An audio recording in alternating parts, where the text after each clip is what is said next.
Welcome to the MFS Wellness Podcast, a hybrid structure encompassing health, fitness, self-improvement, and entertainment, where no topic is off limits and all opinions are graciously welcomed. Let's get on with the show! And now, here's the host of the show, Mike Sinopoli.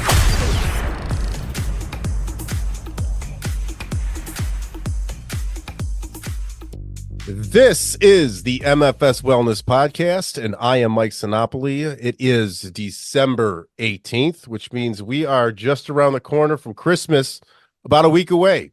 I'm not here by myself today. I have brought back who was the initial first ever guest on this podcast way back when. Mr. Ford is here. How we doing, Ford? I'm the F in MFS Wellness, right? Yeah, you are the fuckhead in there. You are, but you're here. Oh, you meant first. Is that what you meant? You meant first. I meant Ford. Ford. Okay, you're going Ford. I thought I was going to say fuckhead, and then I was like, oh, first, because you were the first guest here, and now we're just going to go Ford. So, okay, fine. You can be Ford. That's fair enough. That's fair enough. So, we're talking Christmas here. I said, you know what? I need a buddy on this one. Let's shoot the shit a little bit more. I'm always coming on here by myself, rattling things off. And I wanted to give some of our listeners a break because, just hearing me ramble, I know you'll love to hear me ramble and just go on and on. But, I thought getting a second take on some of this stuff that we're going to go over here today would be a good time. So, you've heard me talk a lot here about how to handle the holidays with your health and everything like that, how you just kind of got to let things go, do things around the holidays. We're this far in, we're this close to the new year. I'm not going to just go in. Either you're already doing it or you're just not at this point. That's where I believe people are. Don't sleep on a few weeks, because you can start now. You can do well now. You can do a lot of damage to yourself in the next couple of weeks between the week before Christmas here leading up through New Year's, and wait until January 2nd to get started. So, it doesn't mean you have to do something crazy. You could just go ahead and start making small changes now. That aside, so I wanted to just come in here and also let you guys know, like I advertised on Instagram a week ago, I am giving away a 1-week free session with me.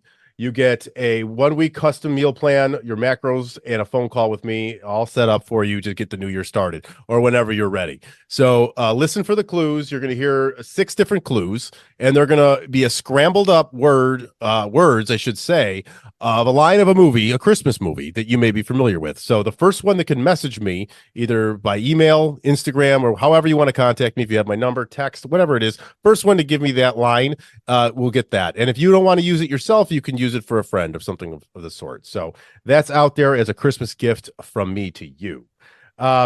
But Dick, I call him Dick, by the way. This is going to be a hard transition. He used to go by the moniker of Dick Ford back in the day. Oh, no, now, to be fair though, I originally, my original, it was just Ford, and then I added Dick later. See, you're a Johnny come lately, so you only know me as Dick Ford, but there is a large portion of the internet that knows me as Ford. I see. So when I knew you, the dick was involved. So the dick was involved when I knew you. I only knew you with the dick involved, and then now you've gone ahead and transitioned to no dick. No dick. So now we have you without a dick, and that's fair.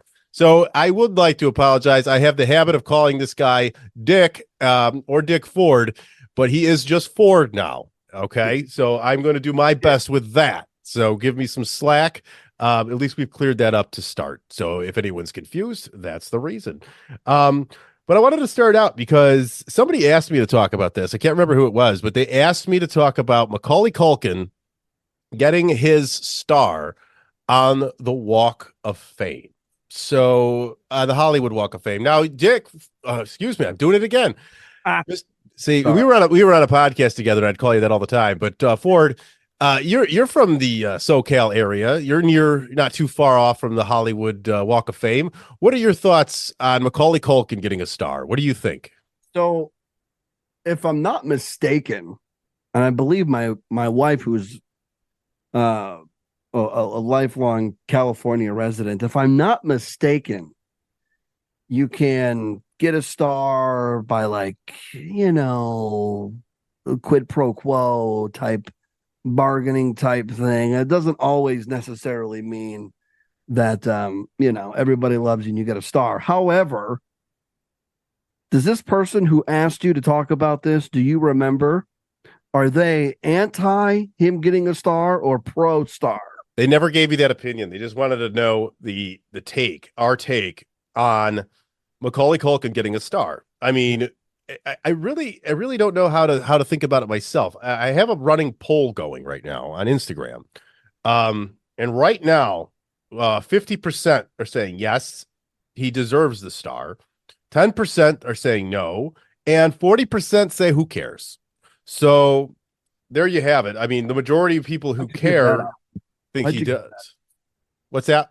Why'd you get the option to do who cares? Because I like to give a little more than just a simple yes or no. Because but it's the internet, so everyone's always there's gonna be like this large portion of your people that respond to that poll that are gonna say who cares just to be jackasses. Well, of course, because I had to feed the anti-Hollywood crowd because I know they would vote on who cares. But what do you say? That aside, is like you and I were on a wrestling podcast forever. We did one. You've done many yourself, and we've always, and in the wrestling world, the WWE Hall of Fame has kind of looked upon as a joke at this point. They just kind of let anybody have one, and whoever that is in with Vince gets a nomination or an induction. Where are we at? What do you think? I don't know much about the Hollywood Walk of Fame and if there's politics involved. I'm sure there is, or what the prestige really holds for it at this point. That's why I put who cares in, because do people give a shit about this even? Is this worth caring about? Well, I don't. To answer your question, he absolutely deserves a star on the Walk of Fame because his movie, the two that we know about, and he did. Was that My Girl? That one movie that was My Girl and Uncle Buck. Are those the movies you're talking about? Anna Klumsky or whatever her name is. Yeah, Anna. He had about 4 notable films. But Home Alone 1 and 2 are iconic Christmas movies, and that alone should get you a star on the Walk of Fame. Absolutely. If I say, well, yeah, granted, I don't care whether he gets one or not, but gun to my head, he absolutely deserves one simply for Home Alone and Home Alone 2. I have to say, I agree with your take on that. Ultimately, it doesn't affect my day, but I think he deserves it because he is iconic and the movie's iconic. And, it's one of those things you just put on every year. You can't have Christmas without Macaulay Culkin right now. It feels like, I wouldn't want a Macaulay Culkin-less Christmas. So he was honored with the 2,765th star on that Walk of Fame. And I've walked that a bit, and it is extensive and an interesting sight to see. So, well, there you have it. I think the unanimous amount, based on what we said here in the poll, I don't think we need to spend much more time even talking about it, just because I think he deserves it, just due to the fact that really you just need to have something to where you're just, iconic enough into everybody's childhood. That's what it is that you've been hit everybody in that warm nostalgic spot deep in their hearts around the holidays every year. Everyone loves Kevin McAllister. His parents were the worst, but there he is. He's got his star. Let him have it. And go on, Mr. Sinopoli. Yes. The Hollywood Walk of Fame is a historic landmark which consists of more than 2,765 five-pointed terrazzo and brass stars embedded in the sidewalks along 15 blocks of Hollywood Boulevard and 3 blocks of Vine Street in Hollywood, California. So it is a massive display, and it opened up February 8, 1960, 63 years ago. Wow. So there you go. Well, interesting facts. They get vandalized and the homeless piss on them. And yeah, it's dirty, but Trump got vandalized. Vandalized all the time. And Bill Cosby. I think Bill Cosby got his. He deserved it. But absolutely. But yeah, no. Macaulay Culkin definitely deserves a star on the Hollywood Walk of Fame simply for his work in Home Alone and Home Alone 2. Absolutely. And I've already watched that movie like 5 times because my wife, in December, it's all it is. repeat all the Christmas movies, the hits. I had a tradition where I'd watch it every Christmas night, but I'd watch it several times prior as well. It's I gotta sit my kids down and still watch it this year with them. It's been a busy month, but it'll get there. I don't think there's been since 1990. I don't think there's been a Christmas that's gone by where I haven't watched Home Alone. Whether it is on a VHS tape, I have it on Blu-ray, and just on TV, which I never really prefer with ads and edits. But all right, so I'm going to drop the first clue. So if you're in on the game trying to win that free session to get yourself started off for the new year, first clue, the word is house. So if you're notating it, house is the first word. Okay, I have some Christmas stats and facts that I thought were sort of interesting that I wanted to just rattle off, get your thoughts on, and just shoot the shit on a little bit. Maybe what would your guess be? How many Christmas cards? This is from actually DallasCityNews.net. I took this off of their website. They had about 10 random interesting Christmas facts here. How many Christmas cards do you believe are sent in the U.S. each year? This number is dwindling, but what would you say? What would you venture a guess? The number dwindles too when you don't reciprocate. Well, that, and I think just mailing cards in general at this point is becoming cumbersome. When my wife and I first got together, every Christmas we would get like 7, 8, 9, 10, 11, 12 cards from all these different people. Yeah. And it was, dude, I don't think we've gotten one this year. And I think it's not because of the times. I think it's because we never reciprocated.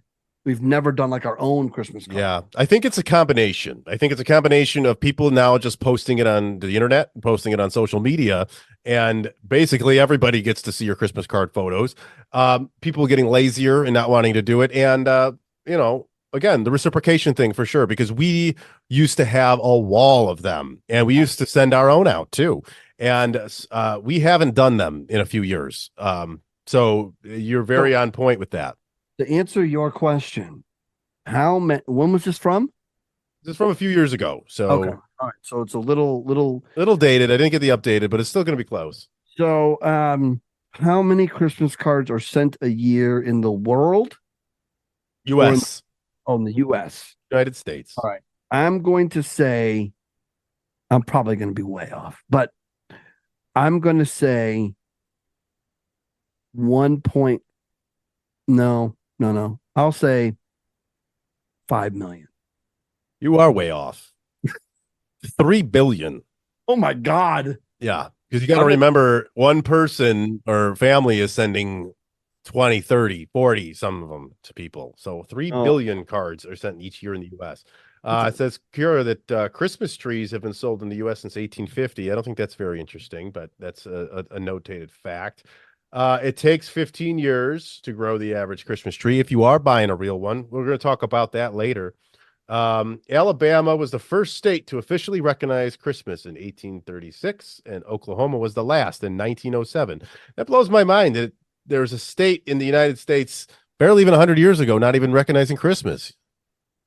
So, do you remember, I think it was either last year or maybe it was earlier this year, where they were saying that we were going to have a Christmas tree shortage, a real tree shortage, because 15 years ago was 2008 when the market crashed and we had all those problems. Mm-hmm. And they said that we were going to have a real tree shortage because of the market collapsing 15 years ago. So that's, I'm not a real tree guy. Mm-hmm. I think it's a mess. Yeah. And, I think one of these times I want to do a real tree just once. Yeah, you're probably going to only do it once. I hear that's it's a hassle, and there's enough hassles around the holidays. And I think that's probably true about the Christmas tree shortage, especially the real trees, but it's just one we have never felt since we've been rehashing the fake tree every year. So, but I would want a squirrel to jump out at me. If yeah. It's why you have to hear that funny squeaky sound, right? Okay, well, Santa Claus is based on a real person, Saint Nicholas of Myra, who is the patron saint of banking, pawnbroking, sailing, orphans, and New York City. This one sounds made up, but I'm going to read it anyways because I just Didn't want to fact check that hard. I guess if it's on the Dallas news site, I'm just going to go for it, huh? Is this from the paper? Is this from the paper, the Dallas paper? That's from the website. As long as it's not the New York Times, it has a chance to be true. Yeah, no, it's definitely not from the Times. I've ignored that for quite some time at this point. But President Teddy Roosevelt, an environmentalist, banned Christmas trees from the White House in 1901. So he banned Christmas trees. He had a problem with them being an environmentalist. Doesn't sound like a lot of fun, but hey, maybe he had a fake tree. Let's see here. Approximately 35 million living Christmas trees are sold each year in the U.S. More than 45 million are planted. Holiday purchases account for 1/6 of all yearly retail sales in the United States. White Christmas by Irving Berlin is the best-selling single record of all time with over 100 million sales worldwide.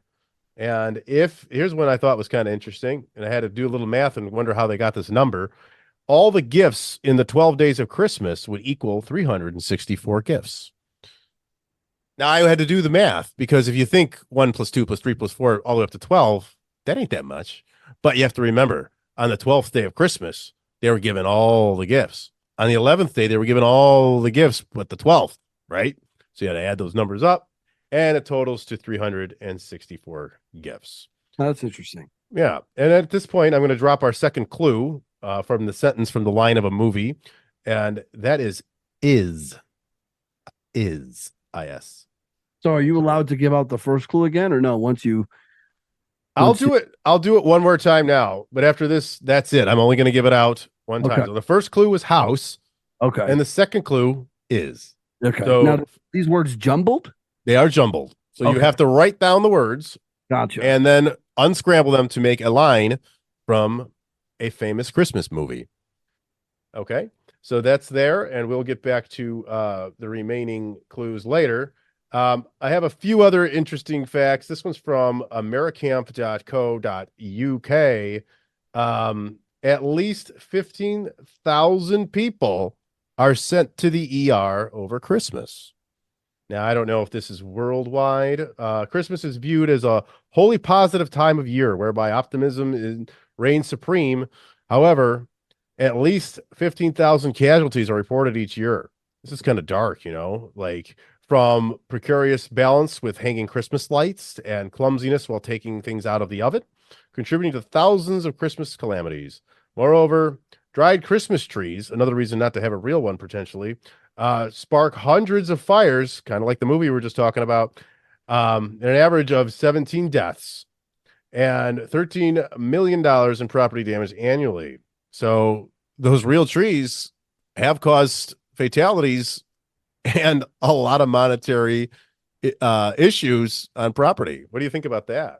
I mean, I feel like you just really brought the mood down with all this death around Christmas.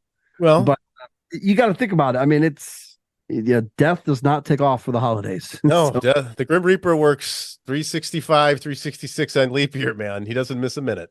Which I think leap year is 2024. Yeah, we have a February 29th next year. So that's exciting. A little longer year. Anyways, I bet you didn't know this. Rudolph was almost called Reginald. Well, imagine that. That'd have been a flop. Yeah, Reginald. I can't even say Reginald, the red-nosed reindeer. But it says in here. Let me get to this here. So here, since childhood, we've become accustomed with Rudolph and his red nose. However, the adorable reindeer was almost christened Reginald by Illinois-based copywriter Robert L. May, who decided to invent the oddball reindeer as a gimmick in 1939 for a range of Montgomery Ward coloring books. May considered calling Rudolph Reginald or Rollo before opting for the now famous Rudolph. Moreover, his nose wasn't going to be red, as a red nose was considered a sign of alcoholism, and publishers Montgomery Ward did not want the character to be associated as a drunkard. Thought that was interesting too. Yeah. And then lastly, Americans apparently love Legos at Christmas. It says that over the Christmas period, a stunning 28 sets of Legos are sold every second during the holiday season. How they get those numbers, I'll never know. Is that So the Lego seems like it is uh technology proof. Like Yeah. the technology is so beyond Legos, but they're still selling like crazy. Yeah. Well, I guess that's kind of good. I like to hear that. I like to No, see no, that. man. I But mean, they're the board expensive. Have you seen how much dead. Legos cost? Yeah, no, yeah. They got to be making a killing. Like, I can't believe it. Like, I want to go buy like a nice set for my nephew. And like, don't get me wrong. I mean, holy shit, it's like $250 a few of these. So, I don't know. Maybe we get a little smaller thing here for you. You know? You have to pay for you're paying for the Lego, but then you're also paying for the branding of whatever the Lego is. Right. Like there was that I think I sent it to you a while back. I saw a Seinfeld Lego at Target, like the Seinfeld set, and it was like $300 or some shit. I'm just like, man, everyone's got their hand in that fucking pocket. Jesus I mean, it Christ. would be fun though to see. I'm not like the type that'll build Legos, but it would be fun to buy one already built and then display it like the Seinfeld apartment. Like I'd be down for that. Well, it sort of defeats the whole purpose. That's like buying an assembled puzzle already. Like, hey, don't give me it in pieces. Bring it to me assembled. I'm going to go hang it on a wall. You didn't do it. Would do that too. I would assume It's like plagiarism in a way. It's like copying somebody's book and saying this is by Ford now. At least you got my name. I did say it right that time. It was I had to hesitate a little bit, but anyways, our third clue in the game here is on. On. Okay, so you should be writing those down. You sure these aren't in order? They're not. Okay. They're not in order. All right. All right. So let me see. I had one more little nugget of facts, but I think I'm going to pass on them. I thought I saw one here that was fun. It says Black Friday is not the busiest shopping day of the year, like most people think. It's actually the 2 days right before Christmas. So, as we also know, in Japan, it's tradition to eat KFC for Christmas, and those orders must be placed 2 months in advance. Did you know that? I did not. Oh, I thought you knew that. I've heard that one for a while. Crazy Yeah, I'm just trying to see if there's anything else of note here. But I'm going to go ahead and say we've done enough of our little Christmas nuggets here. And now we're going to go on to these polls. And that's kind of the basis of the show here. So I took to Instagram and I ran some polls and I ran some questions. And I'm going to read those. So if you took this to Instagram, this is scientific data here, folks. This is the best. This is raw, real data from real people. Yeah. These are from real human beings. These are from followers of the show and of me. No bots on Instagram. No, you're not a fan of the social media. We know this. So no, I mean, I'm just saying this is science. This is raw data here. And since you're here as a guest on the show, before I read off any of the answers to the polls or the questions, I'm going to let you be the first one to respond. Okay. And then I'll read through and then I'll go last. So my first poll began here. Where does Christmas land on your list of holidays? Easily, here's the options. Easily number 1 overall, top 5, barely even top 10, or dead last. So those are your options. Where would you put it? What was the first one? Easily number 1 overall. It's easily number 1. And a lot of that has to do with the fact that I'm a big basketball fan, and the Christmas day has become like the day for the NBA games. And it's kind of like what Thanksgiving is for the NFL, right? So I don't like football as much as I like basketball. So for me, the big day is Christmas. You gather around. My team usually plays first when they play, the New York Knicks. So they're always the first game. It's always at home. There's something about watching a game. Hopefully next year I'm going to be at the Christmas Day game. But it's something about you sitting around, you're opening gifts, you're hanging out, and then you're just watching I just watch all the NBA games. It's the only day of the year that I will sit down and watch several basketball games in one day. So it's Christmas for me. See, that's the beauty of Christmas, folks. Some people say it's because of the birth of Jesus. Other people are there to spend time with friends and family. And this degenerate likes to sit there and gamble on basketball because I know you're throwing money on those games at the same time. It's not the hoping birth. for a little Christmas spread. But here's the results of the poll. 41% said it's number one easily overall to them. 52% put it in their top 5. Nobody said it's barely in their top 10, and 7% of people call it dead last. I'm going to agree with you for different reasons that I say it's number one. I don't have any specifics. It's just Christmas Eve has always been my favorite day of the year growing up. Just there was something about that day when, with Santa Claus coming when you're a kid, and the family we'd see, and there was an anticipation feel to Christmas Eve to me, whereas Christmas Day, great day as well, but it already seemed like, all right, we're just hanging out here now, and I'm ready for this to be done. So number one overall for me, not because of basketball, although I do miss seeing the Shaq and Kobe Lakers play on Christmas Day. So going along here to the next poll, which kind of going off of what I just said, accidental segue here, by the way, which day is a bigger deal for your family? And I'll let you go ahead first here, Mr. Ford. Is it Christmas Day, Christmas Eve, or neither because we don't celebrate? Well, I do not live anywhere near any family. So I guess my only family is the family that was my wife and her kid. And it's Christmas in this house. My wife is a big Christmas mark. And it's Christmas. It's Christmas. Christmas Day. Christmas Day. Yeah. Okay. All right. And then the results to the poll, 43% said Christmas Day is a bigger deal to them. 53% said Christmas Eve is a bigger deal to them. So that's close. And then 3% said neither because they don't celebrate. For me, like I already just explained, it's Christmas Eve. I am without a few of my key family members that I would spend that day with over the last couple of years, unfortunately. Lost my grandmother and my aunt, and it has never been the same. But, changes in life, they happen, and that's just the way it goes. So we're just doing our best and keeping that day special however we can. So moving to the next poll, and this goes back to what we were talking about earlier. Is your Christmas tree real, fake, both, as I have multiple trees, or I don't put up any trees? Yeah, the tree in my house has been up since before Thanksgiving. And it's fake. Comes out of a box. Oh yeah, my fake is my fake. My tree is my tree is faker than a Kardashian, and that's the way I like it. So the poll results follow suit, as 19% are still on real trees, 66% fake, 9% claim they have both fake and real in their house, and 6% say they do not put up any trees.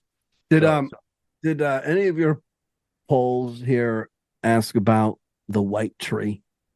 I did not put the different color trees, the white, the blue, the different colors. What are your thoughts on the white Christmas tree? So, well, the tree we have now is green, but I would like to get a white one. I think the white trees are pretty cool looking.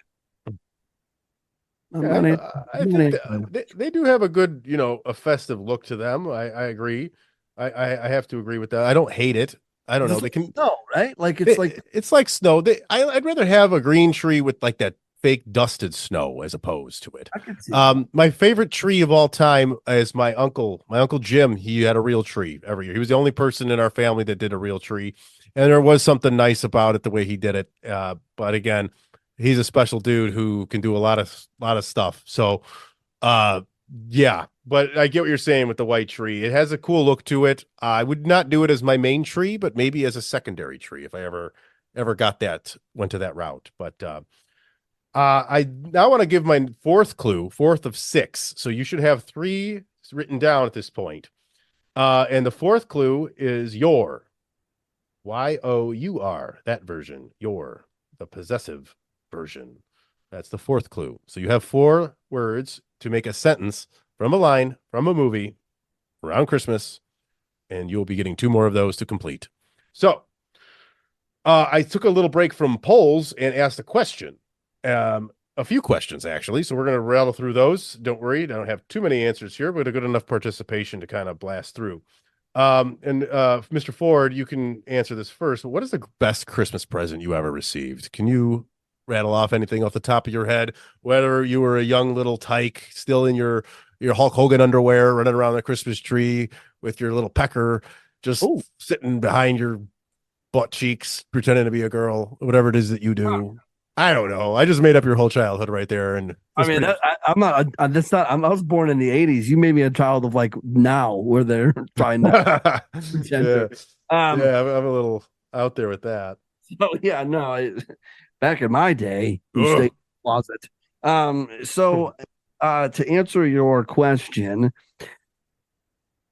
right off the top of my head, thinking fast, I would say the Nintendo 64 that we got one year. Don't ask the year, I can't remember, but it came with we got Nintendo 64 and we got No Mercy.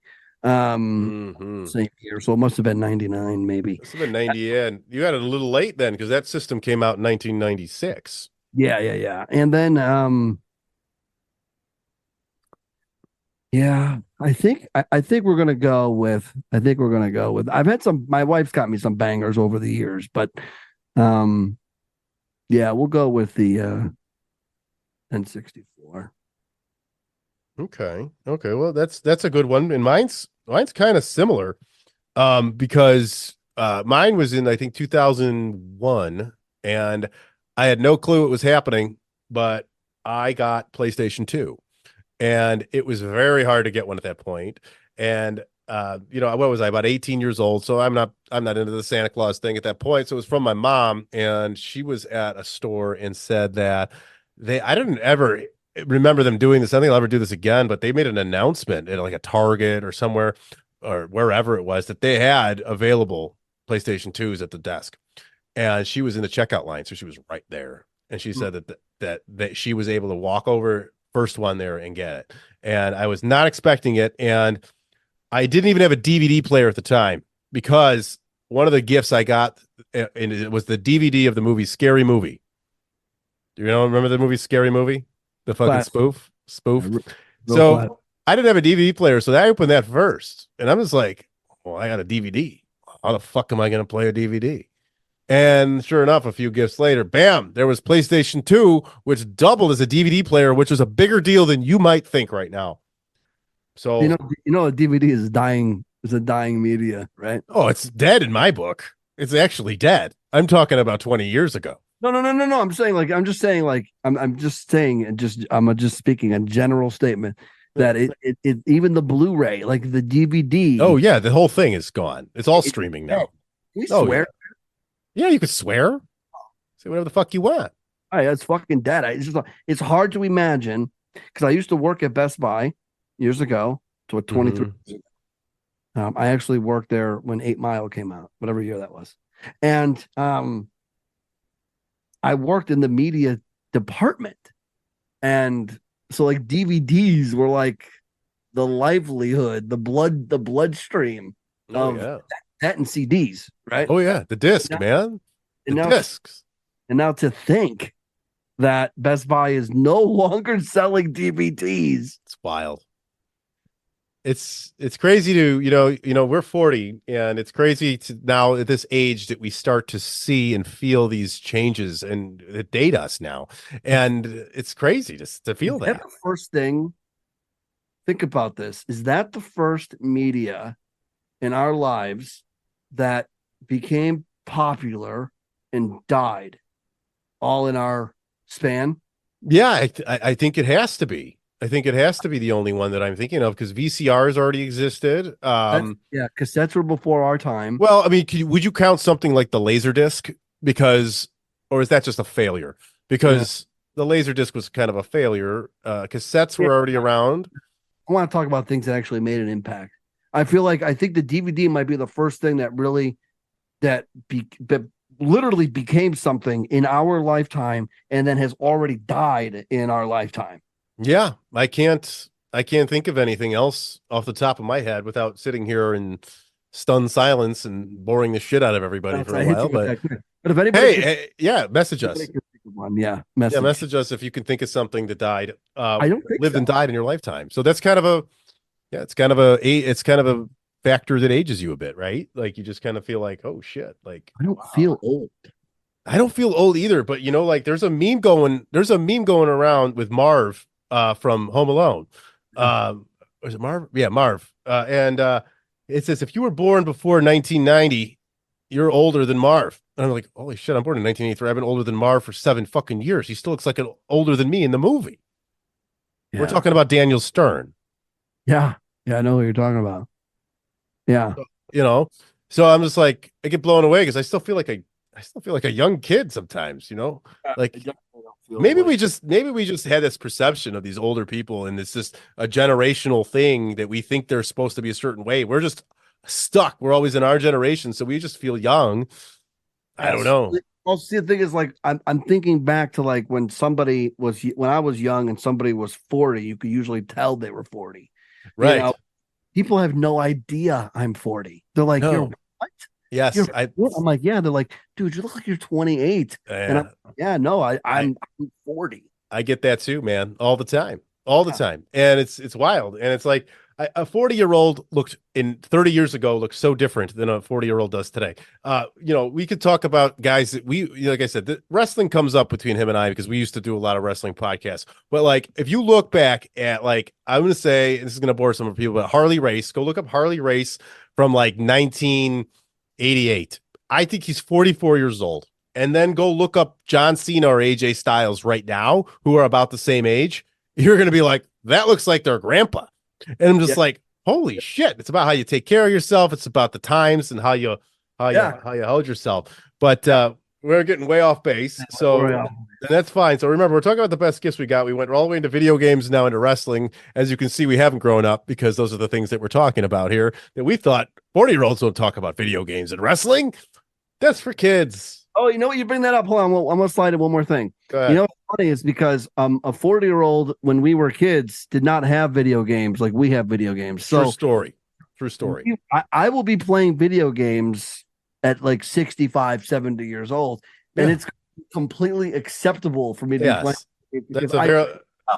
That's a very, very valid point. It was part of our generation, therefore we're going to take it along with us. You know, just like the 7-year-old people are still playing fucking canasta and whatever other pinochle and all that bullshit that they do. And they think, crosswords. I still do those. I do those on my phone. You're I old do now. that. I am an old man. But anyways, just to give you some a few quick answers that we got from Instagram on the best gift they've ever received. Both Becky DeStefano and Lena Canella said a Barbie dream house. While eating bread, says her daughter. Susan Michelle, the birth of the Messiah, Jesus, Emmanuel, God is with us. Celeste Yang, I think she's got the best gift ever of surviving a stroke last year. So what a great gift for you, Celeste. Absolutely. Super strong girl. Let me tell you that. Yeah. Jojo Skeebs, cheesy, I know, but my kids' handmade ornaments are still my favorites. So, hey, that's a great sentimental one. Something there. And Melissa 83 follows that up similarly with anything from her kids, especially from the school holiday shop. The whole Carrie Redhead says the presence of good people and loved ones. Okay. And then we got Fit Fab Phillips, a trampoline, and she got that when she was 10 and wore that thing out. Wrigleyette says her daughter, Lily, I know Lily, she is a great little girl. And Heavy Hep, our guy, kind of went with you here, Dick. Excuse me, Ford. Okay. It's never going to end on the show. Nintendo 64. And then I was told by someone that responded to not say their name from this one, and I am going to give her a pass because she gave me the eggplant emoji and said solid dick. So I don't know if they're talking about you, even though you ain't very... You're not dick anymore, and I don't know how solid you really are, so I don't think that's about you. But I said I'd leave. Give me about a half an hour or so, I could take something, and we could be really ready to go. Little Blue Chew. We're gonna get a. If you don't know what Blue Chew is, it's 15 minutes. Yeah, get you hard, keep you hard. So wait a minute. Wait, hold on a second. The question was the best gift. Your best gift ever. Yes. And somebody commented on this poll, this questionnaire, and said Jesus. Yes. Yeah, there are religious. There are religious. Hey, man, we all got our things. I don't. You say your piece. That's your. And hey, I would also like to take this time to state that the views of Mr. Ford over here, leaving the dick out, are his views, not that of me or the podcast. Go ahead. I just wanted to make sure. I wanted to make sure I heard you right because you were rattling it off pretty quick, probably because we're way over time. But I just wanted to make sure that. And she got really specific. I think she said Nazareth in there. Like it was very. That's my friend Susan. She's been on the podcast. We did a 2-hour episode on being saved by Jesus Christ. It was a great episode. I will say you should give it a listen. Episode number 41, I believe. All right.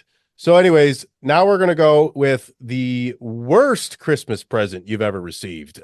Can you think of something that you got and absolutely said, I don't need this or want this? What is this? Oh, I mean, I can't give you a specific item, but any time that I was before the age of 18 and got clothes for Christmas, like, you know, because your mother and then my wife, I don't have any of my own kids, so I don't really get into the whole kid thing. But my wife, anything she buys past like July gets wrapped as a Christmas gift. Well, hey, there you go.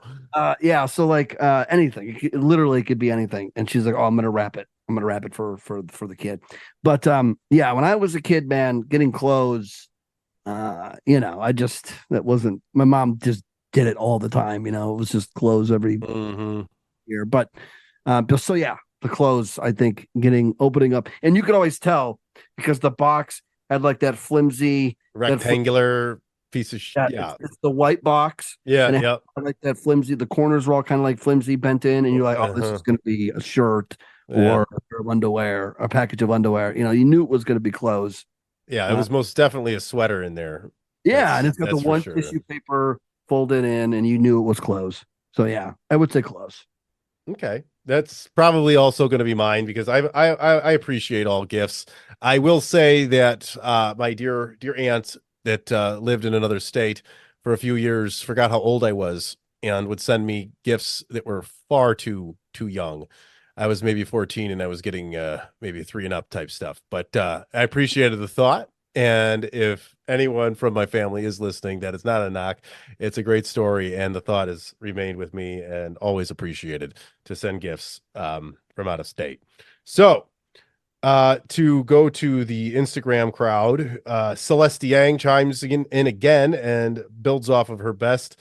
Her equally having 2 strokes a week before Christmas was her worst gift. I can't think of much worse than that. God bless you, Celeste. Yeah, hopefully everything, you know, is obviously clearly. I should have ended with that one, but I started with that one because now everybody else is going to sound like an idiot because, you know.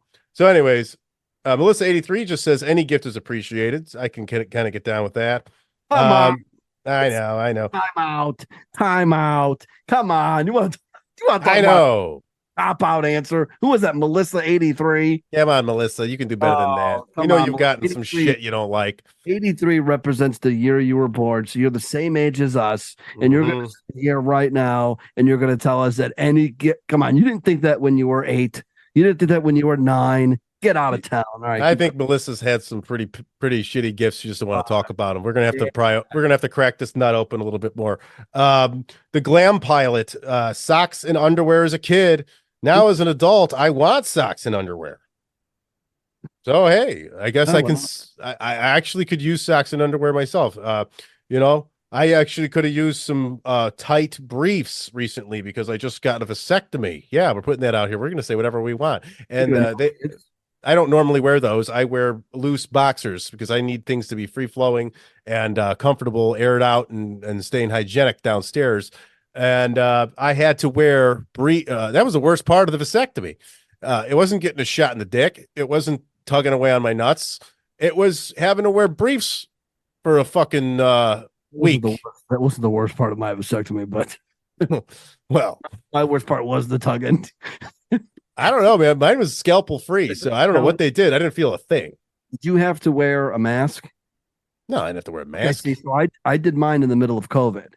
So see now, go ahead. When I did mine, I had to wear a mask, and it was, you know, you you're just breathing your own, and it's so hot under there. And then it was uncomfortable, and it was bad shit was happening. I had to call a timeout.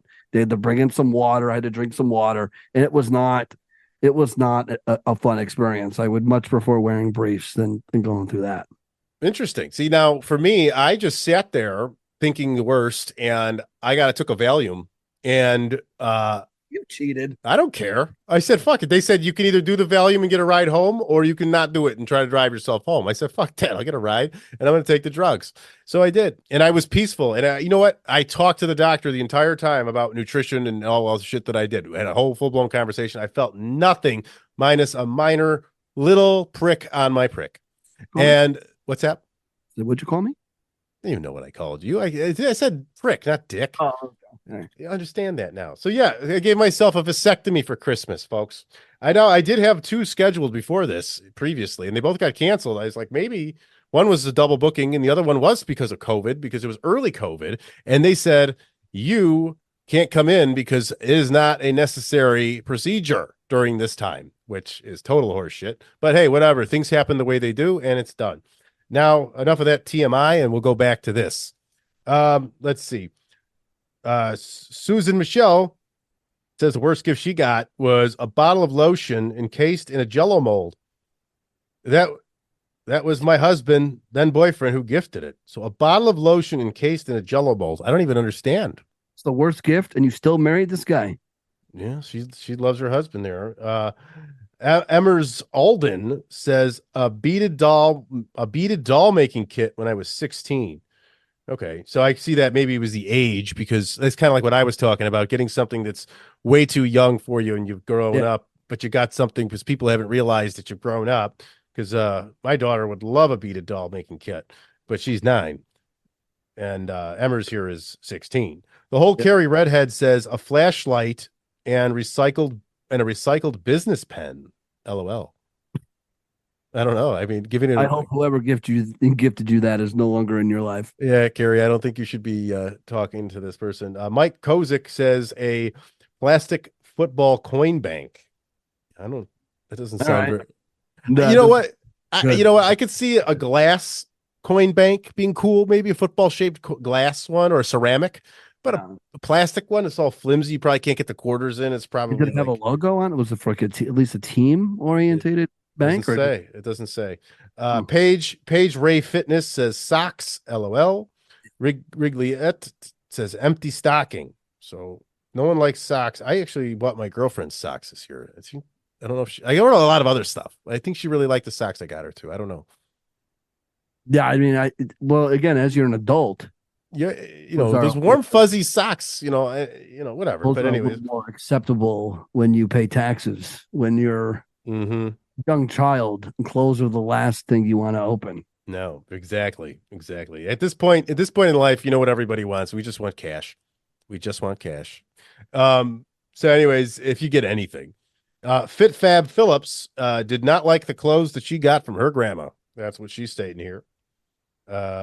Here's someone you might know, the OC stylist. Yeah, I think I do know who that is. Frying pans I never asked for.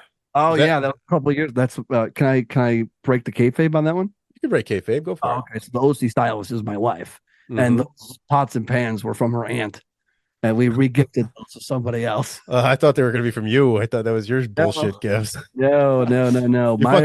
You fucking live there. You should know what you need. Yeah, no. I don't think that's bad of a gift, though. Frying pans, I mean, they don't go old. You didn't need them? Oh, well, you can always just return them for a gift card. Anyways. We regifted. Well, fuck her aunt. All right.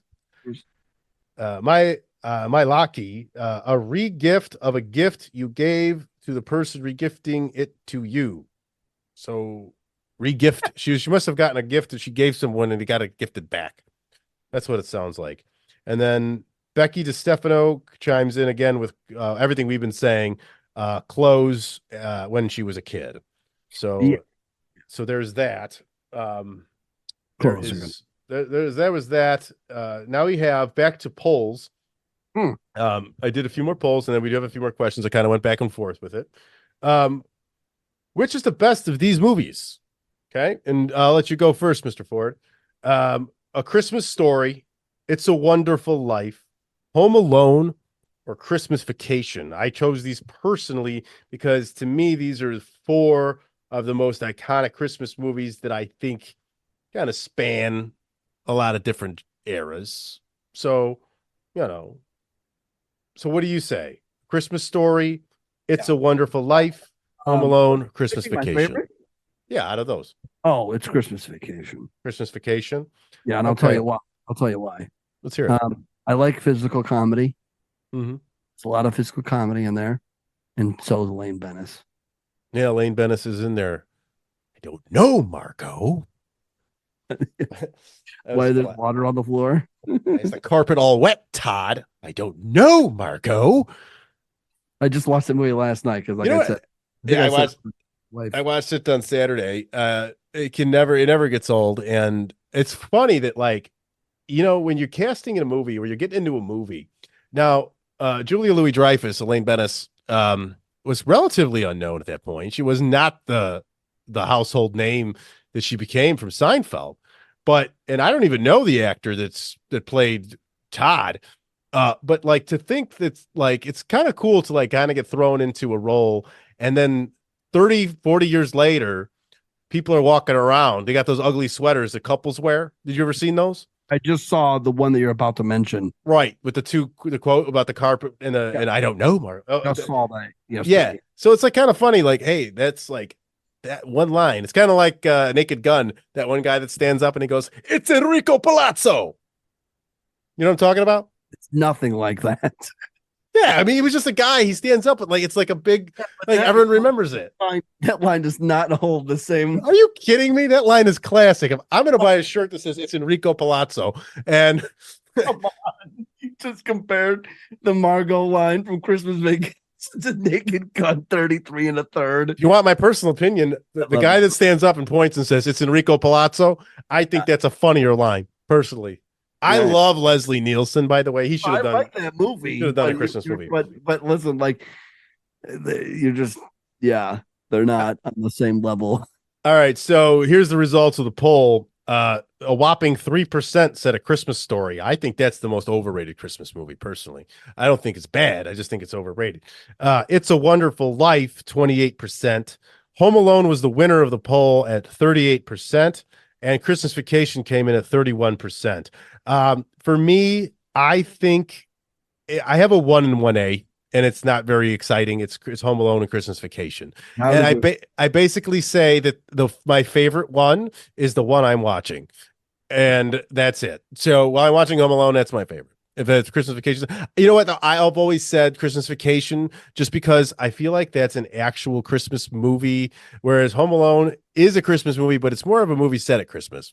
Does that make sense? Like Christmas Vacation is about Christmas. Home Alone is about neglectful parents leaving their kid in a fucking attic and going to France with Uncle Frank around Christmas time. But you could actually take Home Alone and remove all the Christmas out of it and still have a plot. You know, you could do it in July.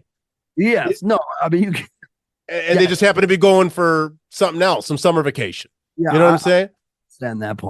I understand that point. But not that should. I mean, I would literally have to split hairs between these two movies is when I have to pick one if I have to give a valid reason. But that's it. Home, I agree with you. Yeah.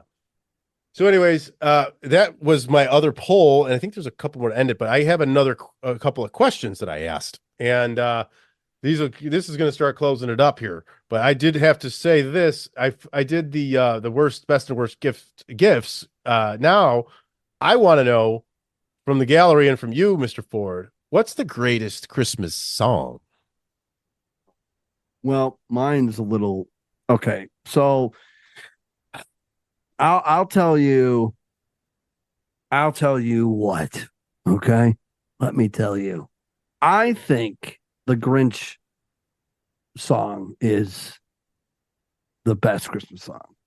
Now you're talking about your mean one, Mr. Grinch, the original version. Yeah, the original version, and but my personal favorite Christmas song is Mistress for Christmas by AC/DC off the Razor's Edge album. No, see, that's one probably many people have not heard. And I can cue that up a little later if we want to. But I don't know if that one I've never heard that. And I listen to rock and metal, but I've never heard that one. Never heard that song? It's off the Razor's Edge album. No, I'll check it out. I'll have to check that out at this point. We'll play it in a little bit, but I want to get to these responses first. So here is, let me make sure I have this in the proper order before I read these off to you guys. I don't want to give the incorrect ones. Okay, here we go. Celeste Yang says White Christmas. Jojo Skeebs is all about Mariah and All I Want for Christmas Is You. Now that one is always a little controversial. We'll get to that later. Melissa 83 likes Rocking Around the Christmas Tree. You got to go with the Brenda Lee version, right? The one that was in Home Alone where he boobied the house with all the different things and, you know, Michael Jordan on a train and all those creepy things. And Susan Michelle, any Christmas song that worships Jesus, the reason for the season. Emers Alden goes with White Christmas. You want to jump in there, Dick? Ford? That's more Jesus. I was not expecting that on this show tonight. Well, hey, you know what? I mean, it's the reason for the season, technically, yes. And I do believe we've moved very far away from that. Some people will think we shouldn't have. I completely understand. I was just not expecting. It was like, you're like, hey, we're going to do a Christmas show. We're going to talk about stuff like gifts and polls and shit. And I was not like, oh, we're going to talk about Jesus of Nazareth. I just was not expecting. Jesus of Nazareth is the reason for the season. I grew up in a Catholic schools my entire life. So and, you know, to jump in there, I don't know what my favorite Christmas song is. I don't even have that prepared, but I always loved God Rest You Merry Gentlemen. I also like I'll Be Home for Christmas. I like the more sentimental ones, personally, if you'd like to know that. I don't listen to Dominic, the stupid Italian Christmas donkey, and that junk. But anyways, to continue on, I think I said Emers Alden likes White Christmas. The whole Carrie Redhead copped out here. She says she cannot decide. Too many favorites. Michael Priest, avid listener of the show. I want to thank Michael Priest because he gave me his Spotify Wrapped and had the list of his top 5 podcasts. And this one, MFS Wellness Podcast, was number 1. And you know what? As the F in MFS, I think. See, for the Ford in the MFS is got you there. Mike Kozik likes Feliz Navidad by the Three Tenors. Yeah. That's like the original, right? No, I think that's a different one, to be honest with you. The Three Tenors is like Pavarotti, Luciano Pavarotti, Domingo, and the other guy. Remember? That's Seinfeld? Yeah. If you want to, we still got to do the Seinfeld podcast one. We'll do a Seinfeld episode on this. Xtina Nahal, my sister, likes Mariah. Another good song that I like, and it is a religious one, Becky DiStefano, Mary Did You Know? Little underrated song there. Fit Fab Phillips says Jingle Bells with the shrug emoji. So I don't know. Jingle Bells, it's a little basic for me, but Fit Fab Phillips is a great person, so we're going to say it's cool. Mike Lockey, the Pentatonics, little drummer boy. You a Pentatonics fan? You know who they are? No. They're an a cappella group. They're five singers a cappella. They are pretty good. They have some good stuff. Heavy Hep likes Wham! Last Christmas. Yeah, he would. Yeah, he would. And Wrigleyette likes Fairy Tale of New York. You ever heard that one? No. Well, I figured you would, but you know, when Christmas starts, and we said it was said twice in the greatest, and we're gonna go to the worst next. That's next. And I have my share of the worst. Now, I think there's a big difference between hate and overplayed. Okay. I can say that I hate certain songs just because they're played too much. And I think that's where this one falls in, because that's not a bad song. Come on. What do you think? No, again, she built a career off of doing these songs, and creative is subjective. I understand that. It might not be a cup of tea, but she's been successful, and success doesn't lie. So, but here's the thing: success doesn't always equal talent. But whatever, we're not going to get into that debate right now. The reason I played it was because I asked everybody here, Mr. Ford, you can kind of think through your head about what is the worst Christmas song to you, but I have Fit Fab Phillips saying anything Mariah Carey sings. Mayalaki says Mariah Carey anything. Wrigleyette, Mariah Carey's entire Christmas selection. And Mike Kozik says that Mariah Carey song. So out of all of the responses, that's what we got. So if nobody likes it, then how did she build a career off of it? She Someone already likes it. I wouldn't say she built her career from this. I think she had enough. Go for. She had enough other songs. Oh, Fantasy. But she's not really remembered or they're not. I think Mariah's big enough. Mariah. Mariah's big enough to go just by Mariah. When you say Mariah, you know who we're talking. She's almost at like Madonna status or Cher. Like it's Mariah. She didn't even need to carry. Let's let the Spotify tell us. So when you look up Mariah Carey, her number one song is All I Want for Christmas Is You. Her number two song is Christmas, Baby, Please Come Home. Her number three song is Oh Holy Night. Her number four song is Oh Santa. And her number five song is We Belong Together. However, I believe the Spotify top is altering. It always is changing. Therefore, due to the fact that it's Christmas time, they're getting the hits. All I Want for Christmas has been played more than 1 billion times. Okay, well, I'm not doubting it. Okay, fine. Well, I say, is it her biggest song? Sure, I'm not going to doubt that. I don't know the numbers, but I'm not saying I'm not saying this is all she had. I'm saying like that. You say this built her career, but it was a huge part of it. I'll give you that. This is what's made her, or what's given her, a long lasting career. She only has to do Christmas songs now. That's it. She doesn't have to do anything else she's ever done, ever. All she has to do is go on TV and sing Christmas songs. There was one year where I believe she was in a parade of some sort, and they had the video or the unedited vocal that she was singing, and it was horrendous, as if she had lost her step or never had it. I don't know. But either way, it's a success, whether you like it or not. And I'm going to read the rest of them for you here. Let's see here. The Glam Pilot simply says all of them. She does not like Christmas. Melissa 83, Jackson 5, or Bruce Springsteen. You know the ones. So I'm guessing she's talking about Bruce Springsteen's. That's actually my least favorite. Bruce Springsteen's rendition of Santa Claus is Coming to Town is one of the worst Christmas songs that gets way too much play, in my opinion. I dislike that one.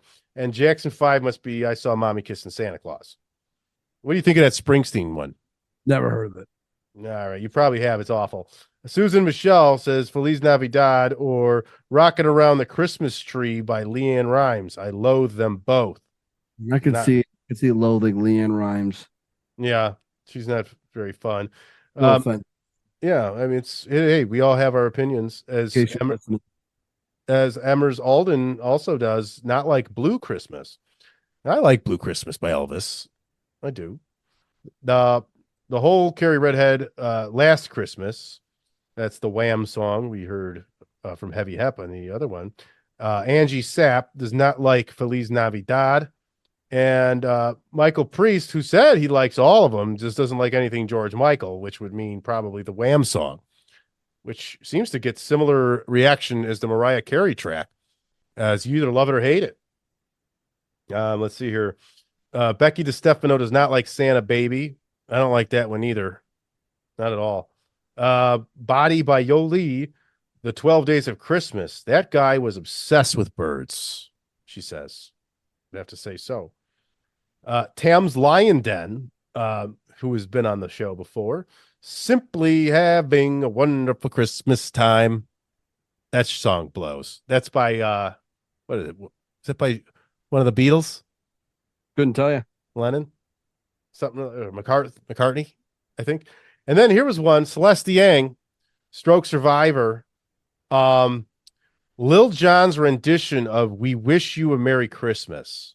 Now, I never heard that. Have you? No.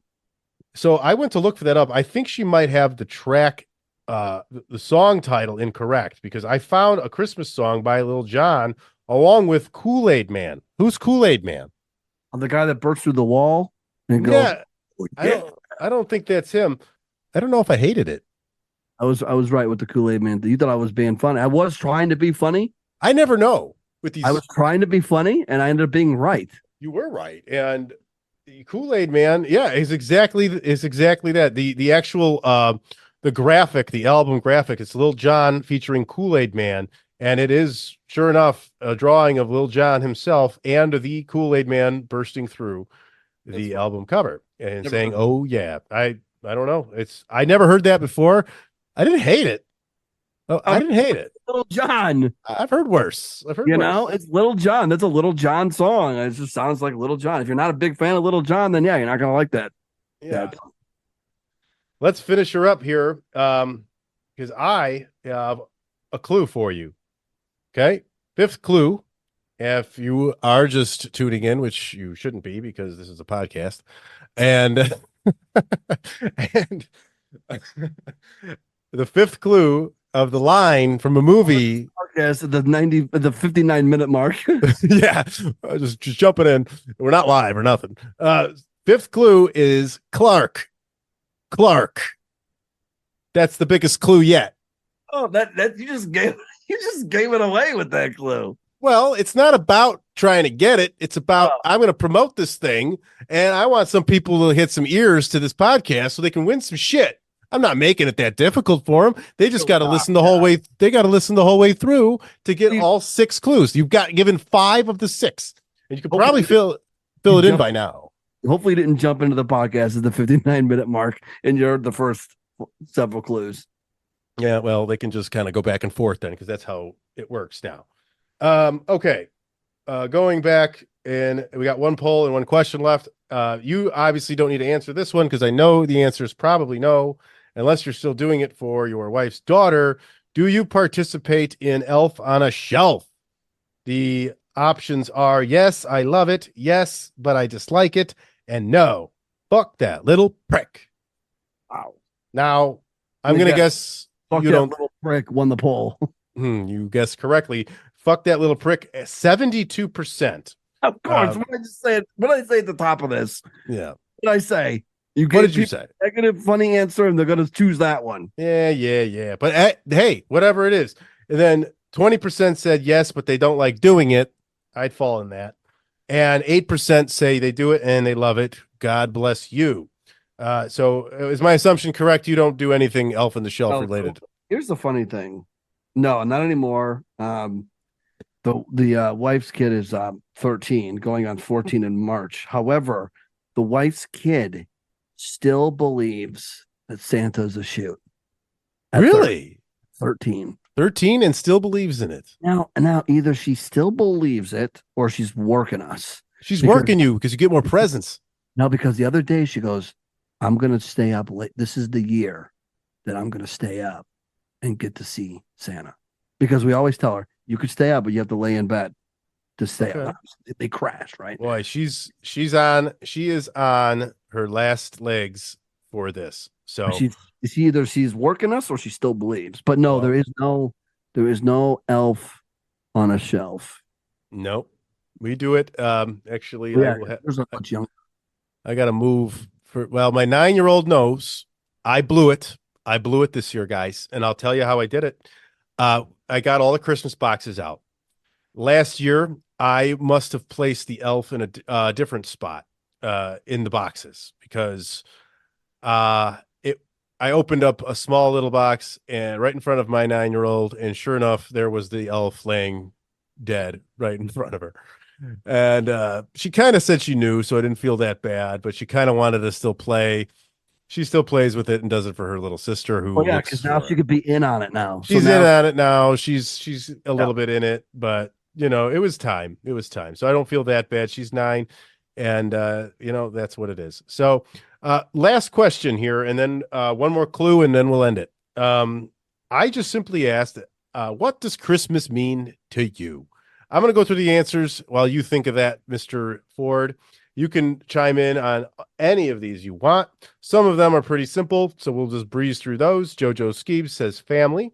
Tam's Lion's Den, Jesus' birth. The Glam Pilot says commercialized bullshit. Christ wasn't even born in winter. You can chime in whenever you want. Melissa 83 says making my kids happy and making memories. That's good. Emmers Alden says a time to celebrate the birth of Jesus with people we love. Susan Michelle, God humbled himself, born into the world as a human. The birth of our Savior, the Son of God, Jesus. The whole Carrie Redhead says love, spirit, self-reflection, deep giving, peace, wonder, hope, achy joy, and gratitude. It's a lot. Michael Priest says helping a bunch of ungrateful assholes. That's more your speed there. Heavy Hep says spending time with family and friends. Maya Laki says family and giving back. Fit Fab Phillips says the one day of the year that everything stops and we get to enjoy what we work hard for. I like that. Becky DeStefano says a savior is born.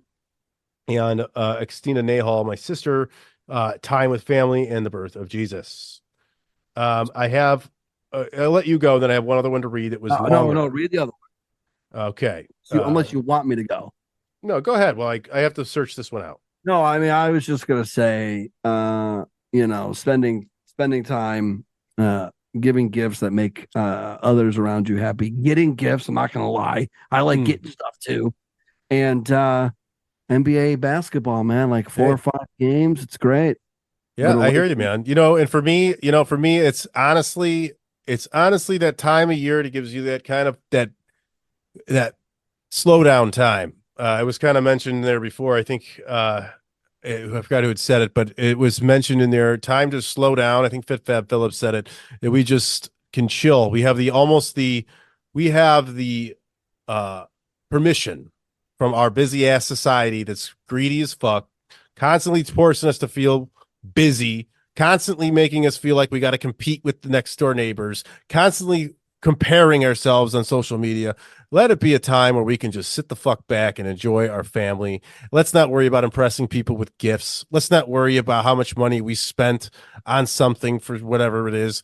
The commercialized bullshit needs to go away. It needs to become, if you're not religious and you're not into the Jesus thing, fine. Find a happy medium between some gift giving and some fucking love for other humans and yourself. That's all I can say. And with that, I'd like to read one from Body by Yoli. She has listened to my podcast since day one and has provided me feedback. She shares it. She's been one of the best supports for this small time thing I'm doing here. Couldn't be more grateful for her. So I'd like to read. She sent me an actual full message on what it means to her. This is Body by Yoli. So I grew up poor, but my mom, no matter what it was, always made Christmas feel special. Even though I don't have a good relationship with my mom now, I am forever grateful for the amount of work she put in during Christmas time. I wasn't about the gifts. It was about how she decorated the place, the Christmas music she would play every weekend, and Christmas movies we would watch. It was so special. So Christmas to me is all about spending time with family, even if it was a broken home. I know that's a lot of info here, but that's what it means to me. I think that's a nice little sentiment there, that she's, even though she can sit here today and say that maybe her relationship with her mother isn't the best, she has fond memories of her childhood growing up around Christmas time. Maybe the relationship now has soured and you didn't have the money or anything like that. And that kind of goes back to what I was saying. It's not all about how much you're getting, how much money you're spending, who you can impress, and all that. It's just those memories that kind of build up. And that's what it means to me as well. So Body by Yoli, beautiful words as always. She's always coming on here whenever we get the opportunity to spew out something magnificent. And thank you so much for that. Go on. Now, what do you got? In the same sentence. What'd I say? I said you managed to use the word spew, and yeah, I know. I caught myself there saying spew, because usually we say spew in a negative fashion, so I apologize for that. That just came out of my mouth, and hey, we don't stop. We're basically recording live. That's just how we do it. There's no edits. There's no. I as well bullshit. Said word vomit at that point. Yeah, I don't know. She just, he did not mean that. Body by Jolie. Yeah, it's all good. Angelina Jolie. No, it's not her. It's not her. This person's way cooler. Okay. But I did not mean that negatively. no, I said spew in a positive fashion, and we're gonna change the meaning of that word today, starting now. And we're about done here, but there is a sixth clue to finish it up. Yes. And As if you get the sixth clue after hearing the fifth clue. And I just want to just put it out there again. If you've been listening, you should have 6 words written down, and they should all be out of order. You got to reorder them to make a line from a famous Christmas movie. Okay. And the final clue, the final word is fire. And I will give you a hint as well. It is not Die Hard. It's not Die Hard. It is not Die Hard at all. So that's true. Okay. So that will conclude our Christmas episode. I would like to thank Mr. Ford, who, as the show went on, I have been able to get the dick off of him. Oh. And yeah. So there was that. And I am grateful and thankful this Christmas and this year. This is going into next year. Will be going to the 3rd year of this podcast. And yeah, well, it'll be a little over 2 years coming up. So we're going into the 3rd. But so yeah, I'm excited about it. We got some good listeners. We've had some regulars. We have people popping in and out. I've had guests. I'm going back to more guests next year. I'm going to try to get as many on as I can and grow this thing. I want to grow this. That's my Christmas wish, is to grow my podcast. That's my small Christmas wish. I have a lot of other larger ones that I won't name here. Very personal, but it's all good. And I appreciate anyone who listens here. If you want to get in touch with me and be on this show at any point, I don't care what it's about. Ford over here, this is a health fitness podcast, but we also do entertainment. So he doesn't do much health and fitness over there. He's gotten off Pepsi. I've gotten off Pepsi. That was our first episode. We did an episode about drinking calories. And right now I'm fasting because we've been doing this for so long that my dinner's downstairs. Oh yeah, you are fasting on accident because I tried you gonna have your cold ass dinner. I was preemptive. I knew this was going to happen, so I ordered a Greek salad. Oh, very good. You could just throw that in there. Did you get some chicken in it? No chicken. The next time I had the chicken, guys, because this is a health and fitness podcast, and you can get yourself a solid 20 to 30 grams restaurant chicken there. Really balance the meal out. It adds the calories, but it adds good calories and the protein. Go for it. Don't yell at me, vegans. So I would like to give you guys my contact info if you don't have it already. The best place to reach me will be on Instagram at MFS Wellness. Drop a message, a DM there anytime. I'm pretty responsive. If you don't like social media, which I'm pretty much there, but I still use it because it's important, email Mike at mfswellness.com. So, .com there, huh, bud? Yeah, I did. I have my own domain. Mike at mfswellness.com. I can't help but feel like I helped this podcast get off the ground. So you did. You were instrumental. We started our very own podcast doing a wrestling one. I was on yours, and you helped me get everything together as far as the equipment goes, and you helped me deal with the guys over at Road Line over here, whatever these guys are, to get my interface set up in Zoom and Audacity and all the other key elements to this to sound the best. Doing great. I'm the MFS. So yeah, well, you'll be on again. I'm sure we'll do more. We're gonna have some fun. So, do you have anything else you want to say about Christmas before we sign off here? And you can go eat your fucking Greek salad with no chicken in it. No, I hope everyone has a very Merry Christmas and a Happy New Year. And Mr. Sinopoli, I can't wait to be on next year's Christmas episode. Yeah, we'll just make it a yearly thing. It's the Ford and whatever the hell you want to call me, Christmas. We'll come up with a cute name for it in some fashion. So I'm in. Hey, all right. Well, thank you, Ford, for being here, and thank you all for listening. I may be back with one more in between Christmas and New Year's to get close out the year. But if not, have a very Merry Christmas and a extremely happy and prosperous 2024.